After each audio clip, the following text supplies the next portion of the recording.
Anarquía o Anarquía o barbarie es la primera novela de Aram Olaya. Esta novela es hija del confinamiento de la pandemia, cuyo reverso ha sido una gran explosión de creatividad.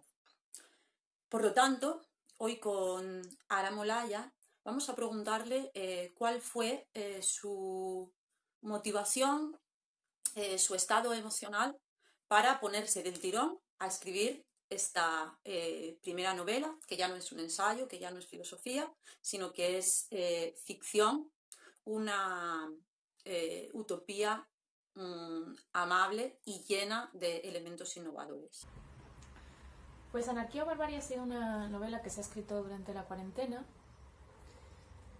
Mi madre me animó, me dijo, aunque tú nunca escribas ficción, yo creo que deberías hacerlo porque creo que tienes capacidades para ello. Bueno, la verdad, pues me animó y hacía 3 años o así que tenía este planteamiento que me rondaba la cabeza, que era cómo sería una sociedad en la que hubiese un decrecimiento fuerte y entonces hubiese muy pocas niñas, ¿no? Como por cada grupo que hubiese, fuese una sociedad comunitaria de base rural y en la cual por cada grupo, pequeño grupo colectivo hubiese una sola criatura o dos, ¿no? Que hubiese una fuerte restricción poblacional por estar en decrecimiento y qué tipo de relación se crearía ahí, cómo serían los vínculos comunitarios que no familiares. Y eso fue lo que motivó un poco. Y entonces yo durante estos años he venido como pensando de vez en cuando, teniendo ideas de cómo podría ser esa sociedad, de cuáles serían sus valores, de cuáles serían sus paradigmas políticos, de cómo estaría organizada económicamente, de cómo estaría organizada tecnológicamente, pero lo que no pensé en ningún momento fue la historia o los personajes o lo que pasaría. Eso la verdad es que me puse a escribir y bueno, fueron emergiendo los personajes y el argumento.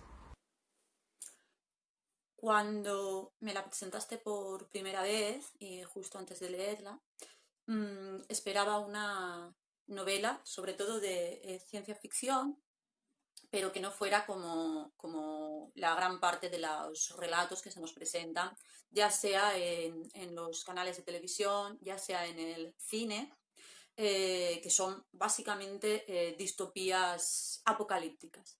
En este caso encontramos, ¿qué género encontramos? Si bien hay parte de ciencia ficción, porque es una novela futurista que presenta no un futuro próximo, sino un futuro bastante distante, bastante lejano del presente actual. También es cierto que la tecnología no es el centro de la historia o no es emocionalmente lo que más nos capta. ¿Cómo podríamos definir este género que aparece con esta novela? Bueno, si tuviese que decir de qué género es, a qué género pertenece esta novela, diría que es no binaria. Creo que podría decir que es ciencia ficción queer, ¿no? Ciencia ficción feminista queer. Pero propiamente es más bien como un planteamiento ficcionado de filosofía política. Y es una utopía. Entonces, mi deseo de hacer una utopía tiene que ver con que a mí lo que me obsesiona siempre es intentar ver más allá del conflicto actual, ¿no?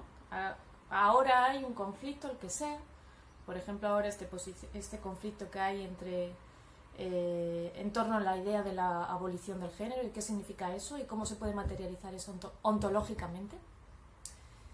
Y entonces pienso en la utopía porque siempre me gusta pensar, me agrada más pensar en unas condiciones favorables o benéficas del futuro a largo plazo. Pues esa es como mi perspectiva política en general siempre. Y claro, ahora lo que está inundado, el entorno nuestro está inundado de distopías. Y yo creo que las personas que piensan distopías están muy preocupadas por el presente, ¿no? Entonces la utopía es un intento de desatarse del presente, es un intento de ir un poquito más allá del presente hacia el futuro, lo cual por supuesto es imposible, pero ahí está el intento, ¿no? De intentar pensar cuál sería el resultado de haber superado ciertos conflictos y y de estar viviendo en otras condiciones sociopolíticas, económicas y ético-morales. También creo que es una novela juvenil, en el sentido de que yo hablo desde mi posición como persona de 15 años que soy, y siempre he sido y siempre seré, y trato de hablarle a todo el mundo, a esa persona de 15 años que ellos son. O sea, que no es tanto dirigida a lo que socialmente se entiende por adolescencia, ¿no? o al estado de madurez, al prejuicio sobre el estado de madurez mental de una persona de 15 años, sino hablarle al adolescente que todos somos. Algo que me interesó especialmente fue el modo de tratar la educación, la formación, la crianza, que al menos se deduce, porque me interesa mucho, bueno, poder establecer una crítica de la escuela, un poco como centro de internamiento y de uniformización. Y sobre todo me interesa criticar el aspecto de la segregación por edades, que en base o con la justificación del colegio del aprendizaje pues se establece incluso por encima de la segregación de género u otras. Entonces, bueno, me interesa esta crítica, pero también me interesa sobre todo poder ofrecer alternativas o poder, no sé, contar algo que nos permita imaginar cómo podría ser de otro modo. Y en tu novela también aparecen estos aspectos que tienen que ver con el conocimiento y con la formación. Como es una sociedad en la que no hay trabajo y no hay profesiones, hay ciertos trabajos de subsistencia que todo el mundo tiene que hacer. Y luego hay conocimientos, principalmente conocimientos científicos y artísticos que cualquier persona puede querer hacer, puede decidir emprender, y no hay instituciones de estudio y tampoco hay una temporalidad para el estudio. No hay ni un horario, ni hay tampoco unos años en los que se supone que tengas que aprender ciertas cosas, sino que tú vas aprendiendo durante toda tu vida. O sea, nunca dejas de estudiar, ¿no? Así que no hay... puede que sí que haya comunidades de personas expertas en ciertos temas, eso sí, las cuales son principalmente virtuales, pero no se habla de ellas tampoco en la historia, ¿no? Porque realmente la historia se centra en un problema doméstico. El libro presenta, entre muchos otros elementos innovadores, uno que es tan importante como la propia literatura como arte, porque es su herramienta, y es el lenguaje. Se dan un montón de elementos innovadores. Entre ellos encontramos el uso constante para la narración y también por parte de cada uno de los personajes del lenguaje inclusivo, que me gustaría también preguntarte por él y preguntarte los efectos que tratabas de lograr. Pues en mi lectura, por lo menos mi recepción, ha tenido como efecto el no imaginar apenas, quizá de uno de ellos, que sería, bueno, pues el margen de error, no imaginar el sexo o el género de ninguno de estos personajes, sino directamente verlos, al menos en mi caso, como personas no definidas por las categorías binarias de género o de sexo. De paso, también me gustaría que habláramos o pudiéramos obtener algún comentario por tu parte sobre la importancia del nombrar, porque también las casas, los pueblos, las localidades aparecen con nombres que en algo notamos son distintos de los nombres del santoral o de los nombres habituales que dan identidad a los pueblos o lugares que conocemos. Y un poco en general sobre esto que justamente en la novela y hacia el final aparece como el placer de nombrar. Todos los personajes de la novela tienen nombres que no tienen género, ¿no? Son nombres inventados, la verdad que se me ocurrieron así, se me iban ocurriendo en el momento y yo los iba poniendo, pero son nombres que no tienen género.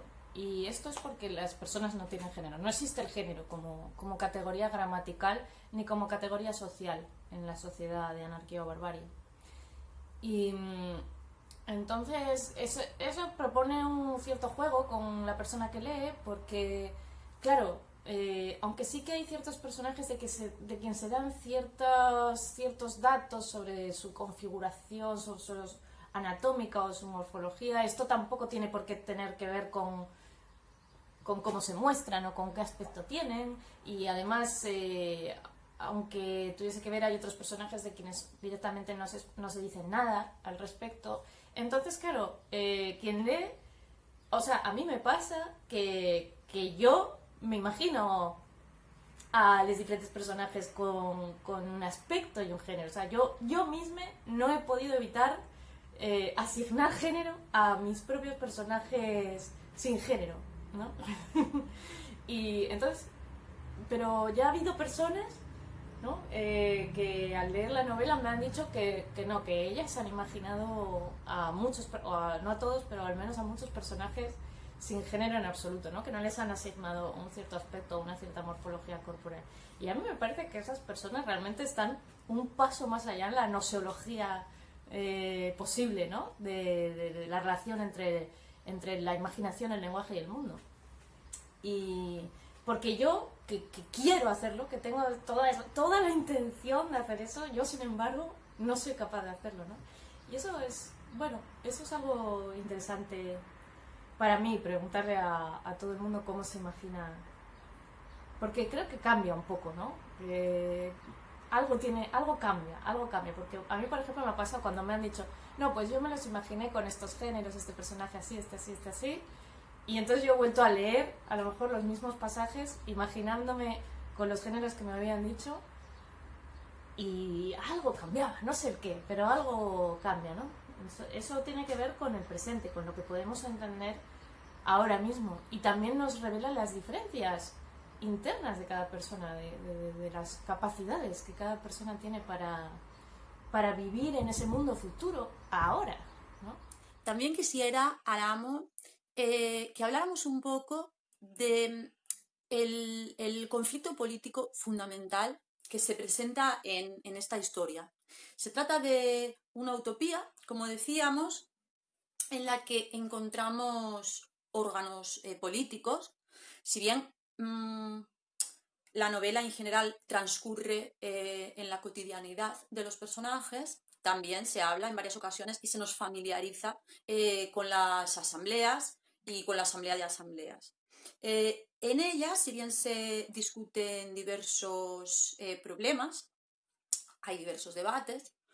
Uno que es el fundamental y que da sentido quizá a toda esta historia es el de la extinción. La situación a la que hemos llegado en el momento en que comenzamos a leer la historia de estos personajes está condicionada o ha sido posible por la voluntad del ser humano de extinguirse o de crecer, no solo en los aspectos consumistas, sino fundamentalmente en población. Entonces, bueno, hablámonos un poco de este que es el debate que da un poco el leitmotiv y que permite este aspecto importante en cuanto al lenguaje en Anarquía o Barbarie es que en Anarquía o Barbarie se plantea una reflexión sobre las lenguas. Entonces hay un lenguaje común, pues como un latín o un inglés o no se sabe cuál es, no se dice nada acerca de cómo está compuesto ese lenguaje común, pero hay una lengua común que todo el mundo sabe hablar, y luego hay lenguas locales. Entonces las personas que están apegadas a su lengua local tienen también un cierto apego a la tierra, al territorio, ¿no?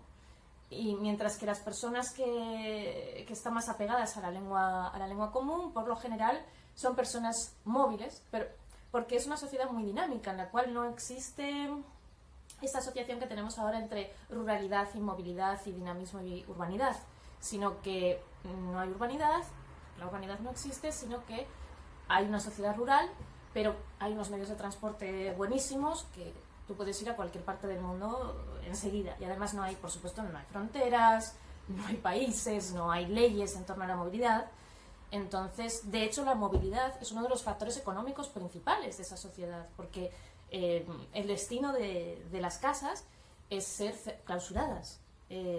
Toda la economía de la sociedad está basada en el decrecimiento y en la reforestación. Entonces, el papel de las lenguas locales es un poco, paradójicamente, quienes tienen más apego a la tierra son quienes también quieren llegar a una extinción más rápida. ¿No? Entonces ahí entramos dentro del tema de los modelos políticos, que hablaré después, pero bueno, también quiero decir con respecto al tema del lenguaje que, claro, en ese sentido también el lenguaje está súper relacionado con las dinámicas de la memoria y el olvido. De la memoria y el olvido de, por ejemplo, las categorizaciones genéricas, ¿no?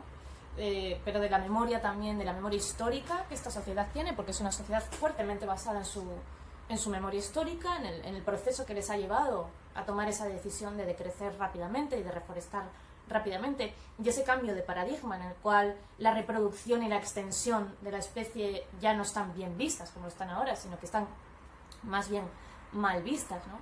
Y el momento en el que se encuentran en un momento en el que están casi a punto de llegar a un momento en el cual van a tener que decidir si deciden extinguirse en una sola generación, con una extinción radical, o si buscan un estado estacionario y crear una sociedad controlada que pueda mantener a un cierto número de personas por unos miles de años o lo que sea, ¿no? O si simplemente no toman la decisión y siguen decreciendo y dejan a ver qué pasa, ¿no? Entonces ese es el planteamiento político que hay detrás también de su concepción de la memoria y del olvido, y de cómo esta está relacionada con el lenguaje. Para finalizar, Olaya, me gustaría que invitaras a las personas que nos están escuchando a leer tu novela con aquellas cosas que se hayan quedado en el tintero o que te parezcan especialmente atractivas para dar el paso y comenzar a leer. Es una novela muy cortita, es muy rápida de leer, se lee en 3 tacaditas, así o menos. Es un lenguaje muy simple, no es nada pretencioso, no se pretende hacer una gran novela de esto y de lo otro. El lenguaje es muy directo, apenas hay descripción, es bastante activa, a pesar de que tampoco hay demasiada acción, ¿no? Entonces, digamos que hay una reflexión ligera en el sentido de rápida. Entonces, y además es una reflexión que yo creo que su horizonte último es la posibilidad de entender qué es la empatía. Y la empatía en el sentido de también cuando la empatía puede sobrepasar a la persona, ¿no? Puede ser demasiada. O sea, la reflexión final es una reflexión acerca del equilibrio entre lo individual y lo colectivo, y de las relaciones entre lo individual y lo colectivo. Y bueno, esto es algo que interesa a todo el mundo, creo, ¿no? Y también porque habla del futuro, y porque plantea un futuro muy amable, sin sirenas de la policía y sin cárceles, sin escuelas, sin trabajo. O sea, digamos que realmente es un lugar agradable para vivir. Yo querría estar allí, la verdad. Mientras escribía estaba allí totalmente y no quería tener que volver aquí. Y también me ha ayudado mucho el ambiente de la cuarentena, el aire más limpio que ha habido durante ese breve periodo de tiempo en el que estábamos encerrados en casa, y esa pequeña sensación de esperanza, ¿no? de comunidad, que por más que fuera un poco también propagandística para mantener un poco la calma, no deja de ser cierta, ¿no? Como que ante los grandes retos como especie que tenemos, nos abocamos a la responsabilidad de pensarnos en común. Y creo que el pensamiento sobre la responsabilidad colectiva y sobre el futuro es algo que nos interesa como especie y como humanidad a todas las personas. A todas las personas. Así que bueno, sí, espero que os guste y sobre todo que os paséis un buen rato, porque es entretenida, creo.